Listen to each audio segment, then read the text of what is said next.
aking channel, ang KKK by Jeng and Otep. And it's me, of course, your Ate Jeng. Ayan, solo vlogger po ulit tayo today. Tonight, I mean. Pero isasama ko po si Otep sa kainan or baka si Daddy din. Kasi si Otep po ay syempre weekdays po ngayon merong ginagawa para sa bukas. May assignment po si Otep. Si Daddy din naman po ay medyo masama po talaga ang pakiramdam at sunod-sunod po silang nagtrangka-trangkaso, sipon at ubo, pero hindi naman po sobrang trangkaso, sobrang ano lang ng ulo, sakit ng sipon, sakit ng sipon talaga, sakit ng ulo dahil sa sipon. Ayan, dahil nga po, daran, eto na naman tayo sa ating air fryer. Hindi naman ako masyadong nakakagamit ng air fryer, gamitin po natin ngayon. Gagawa po tayo ng cheesy beef nachos. Ayan, meron po akong mga nachos ditong binili. Makikita ninyo, meron tayong dalawang chichirya dito. Wala po kasing plain nachos akong nabili. So, eto na po tayo. Merong, ano siya, meron tayong cheesy delight. Meron na rin siyang konting cheese. Tapos, cheesy pa yung mga gagawin natin. O, diba? Cheese overload. Wow! Mahilig naman po si Otep sa cheese. Unahin na po nating iluto yung ating beef. Meron po tayo ditong 1/4 na giniling na beef. Ayan. Isang kutsa lang po natin hanggang sa maluto. Siyempre magmamantika po ito ng sarili niya. At dito na rin po natin igisa sa kanyang manti-mantika yung atin pong bawang, sibuyas at saka po yung ating dalawang pirasong maliit lang din na bell pepper. Ayan, may red and green na bell pepper. Hinaan lang po natin ng konti ang apoy. Baka masyado naman pong malakas. Masunog naman ang ating beef. Yan, kailangan medyo konti-konti lang para lumabas po yung ano niya, oil.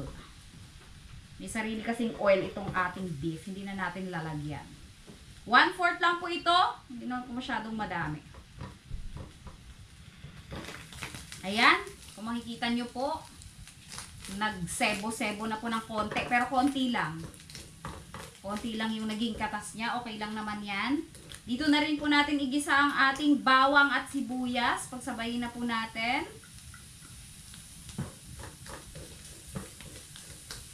Ilagay na natin ang bawang at sibuyas. Masarap din po kasi yung may lasa talaga ng garlic. Yan. Hindi naman masyadong madami yan. Sakto lang.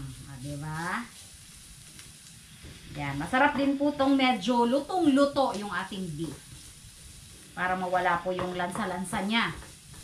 Saka yan din po yung purpose nitong ating mga spices. Meron po tayo ditong asin. Lagyan po natin ng asin.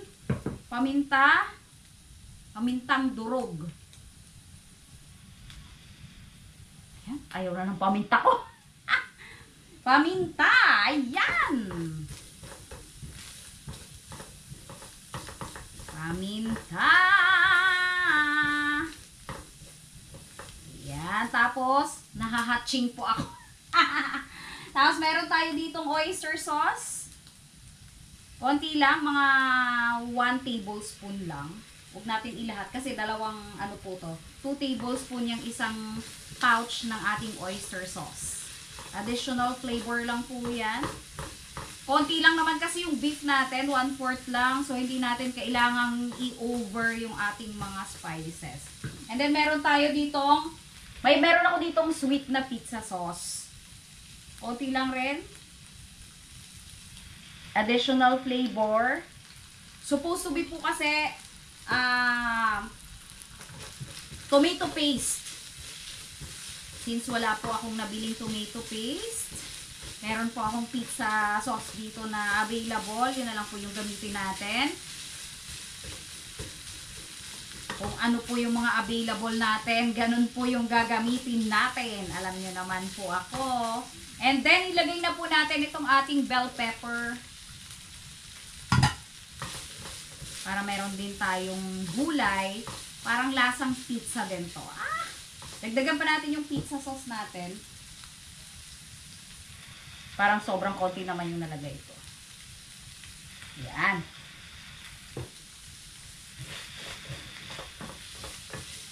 Hindi po kasi namin masyadong nagagamit itong aking air fryer. Actually, December pa yan na i-gift, na i-regalo ni Mr. Bugs. Hindi namin masyadong nagagamit kasi hindi ako makaisip ng mga menu para po dyan. Hindi ako masyadong makaisip. And, syempre, isa pang rason is medyo mahal ang kuryente. Hindi ko rin po alam kung hanggang gaano katagal ang pwede naming paggamit dyan na hindi kami masyadong masasaktan sa pagbabayad ng kuryente. Ayan, tikman ko nga po. Nagmantika pa po ulit, oh.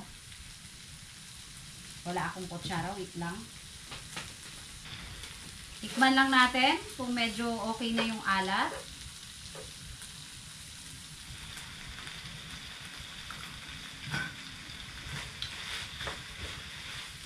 Okay na po. Okay na.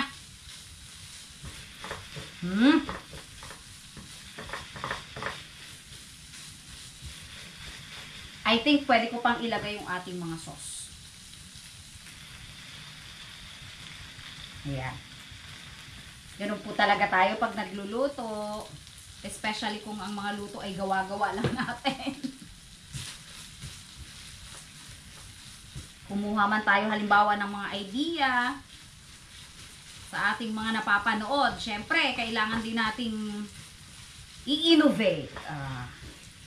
Lagyan ng konting twist. At ayan po, lagyan natin ng pizza sauce. Tikman ko nga po.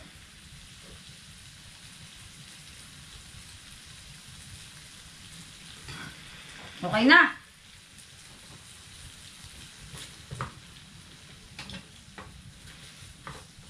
Okay na po ito, i-assemble ko na po. Ayan, i-assemble na po natin ang ating cheesy nachos. Kakamayin ko na po at naghugas po ako ng aking kamay. Malinis po ang aking kamay. Cheesy din po yung ating nachos. Sabi ko nga po sa inyo kanina, wala akong nabiling regular na nachos. So, ilagay po natin yung cheesy din. Ayan.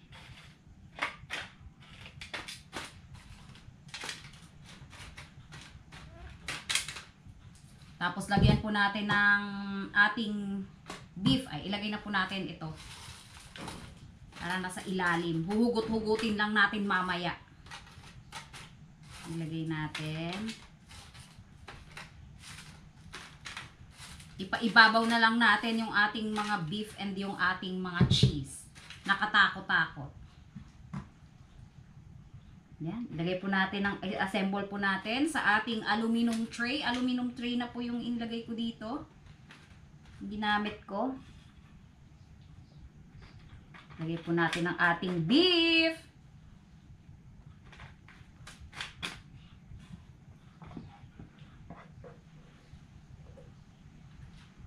Itodo na natin to.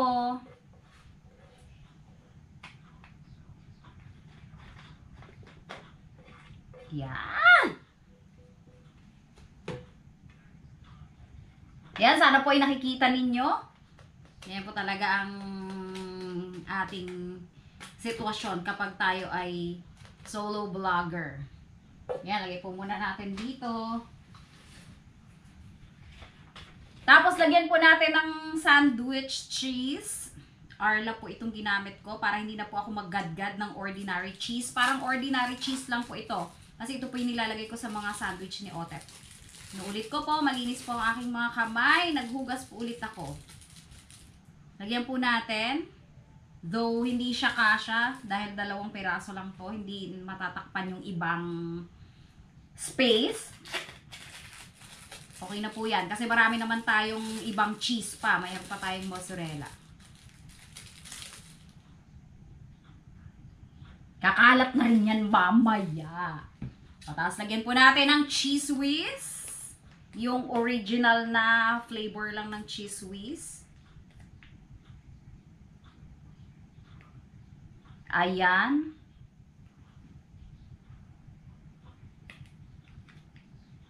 Tingnan natin kung mag-cheesy overload talaga to.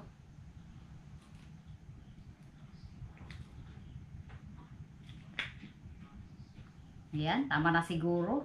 Si Ote po kasi talaga napakahilig din sa cheese. And then, meron tayo dito mozzarella cheese.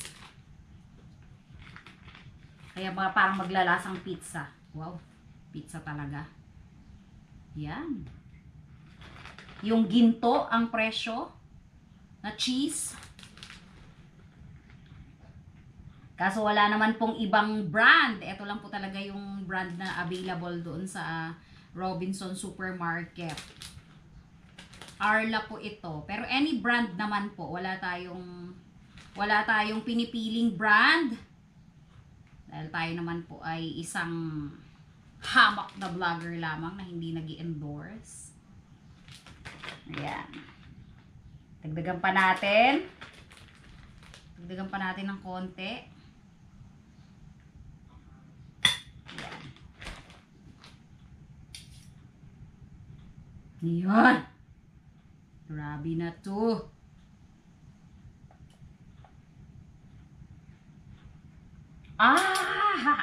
I-cover pa po natin. Dagdagan pa natin ang ating mozzarella cheese.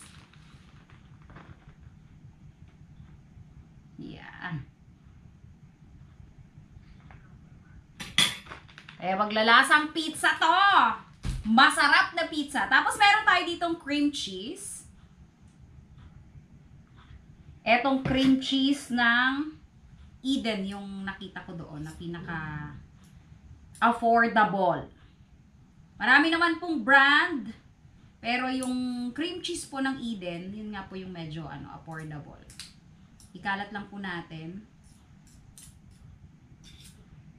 Lagyan pa po natin yung ibang space kasi alam ko ang cream cheese ay medyo maasim-asim.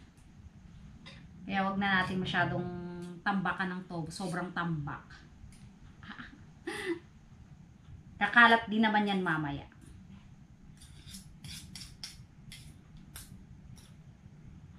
Yan. Dagdagan pa natin dito sa gilid. Yan.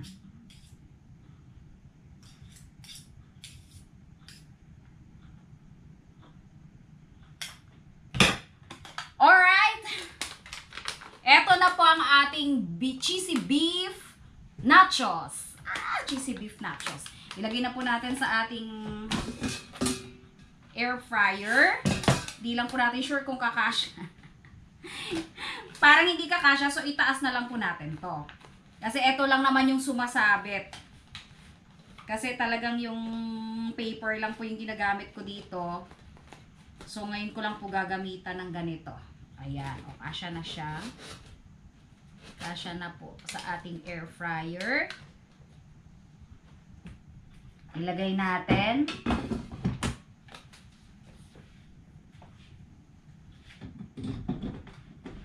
Dahil yung ating air fryer po ay wala po itong setting ng heat. Ito pong mga nandito ay drawing lang po yan. Hindi po yan napipindot. Hindi po ito napipindot. So, ayan po. Ilagay po natin ng 10 minutes muna. Yan, balikan ko po kayo. Ayan, 8 minutes pa lang po pero buksan na po natin kasi amoy na amoy ko na ang cheese na nasusunog. Pwede po siyang buksan. Itong air fryer na to pwede pong buksan habang nagluluto. Ayan, luto na nga po. Pugutin na natin.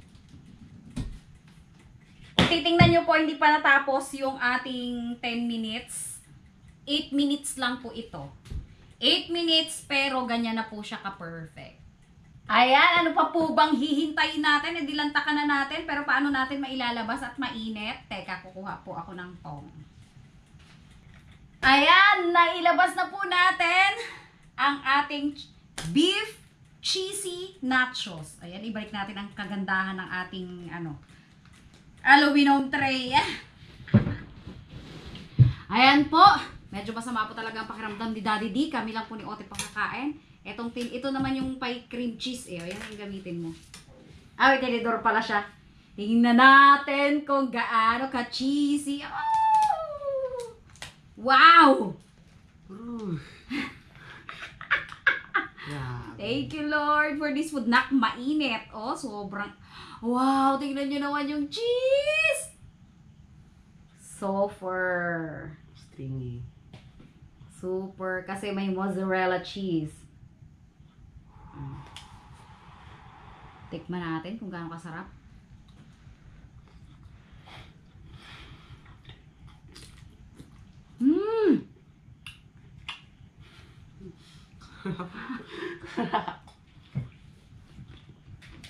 Sarap! Lasang beef pizza. May nachos. Yun. Ganun exactly ang lasa. Ang init lang. Grabe, oh! Tingnan nyo naman po. Grabe ham. Grabihan. Grabihan siya sa sarap.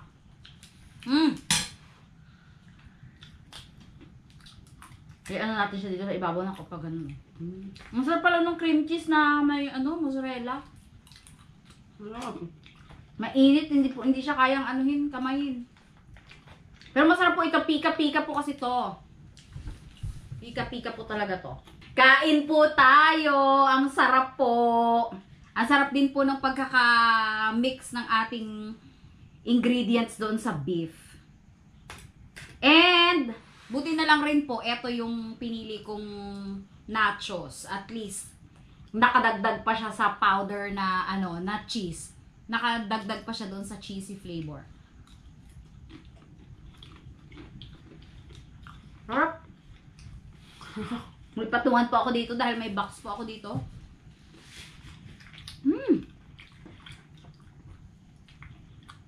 Ang sarap.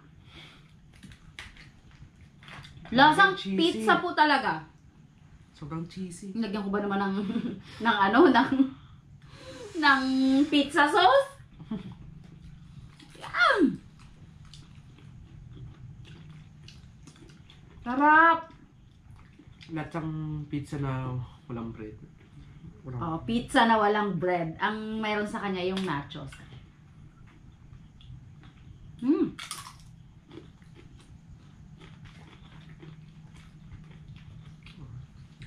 Ang hilig-hilig pa naman yung Ote po sa pizza. Approve. Prof.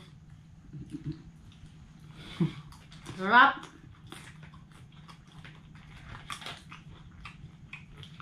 Yan. Ang link po ng ating air fryer ay ilalagay ko po sa aking Facebook account. Josephine Guansing de Jos. Hindi po kasi ako pwedeng maglagay ng link dito, ng Shopee link dito po sa aking YouTube kasi hindi po kasi ako affiliate sa YouTube. Sa Facebook po kasi ako affiliate. Ayan, kaya pwede nyo pong i-visit ang aking Facebook account. Ulitin ko po, Josephine Guansing de Jos. Ayan, bigyan nyo naman po kami ng iba pang mga tips or mga menu na pwede naming lutuin dyan sa air fryer. Sa totoo lang po, medyo nahihirapan ako mag-isip ng menu na pwede kong gawin dyan. Gumagawa na ako dyan ng cheesy hotdog sandwich. Mga sandwich pa lang. Tapos and then eto nga. Pero sa mga ibang pagkain, hindi pa po ako nakakatry. Yung french fries nga, hindi ko pa na-try dyan eh. Yan! Hindi na po namin kailangan tapusin sa harapan ninyo ang pagkain. At alam kong yung iba pong mahihilig sa cheese at mahilig sa pizza ay at sa mga pika-pika na ganito ay medyo naglalaway na po. Ayan! Maraming salamat po sa mga patuloy na sumusuporta po sa aming mga simpleng vlog. Thank you so much po and God bless! And of course, happy birthday po sa lahat ng mga July celebrants, especially to Harabas and Harasaf na July 11 and July 17 po. At sa iba pa pong nagse-celebrate ng birthday ngayong buwan ng July, happy birthday po. Sana po ay mabigyan pa kayo ni Lord ng marami pa pong birthdays and syempre good health. Ingat din po sa araw-araw dahil tag-ulan na nga po at talagang maulan na sa labas at bumabaha-baha. At uso po ang sakit at hindi po ligtas ang kahit na sino sa trangkaso, sipon at ubo. Katulad po ng Team Harabas na palit-palit po sila ngayon kung nagsasalin-salin na po yung sipon at ubo. Bye po! God bless! Thank you so much!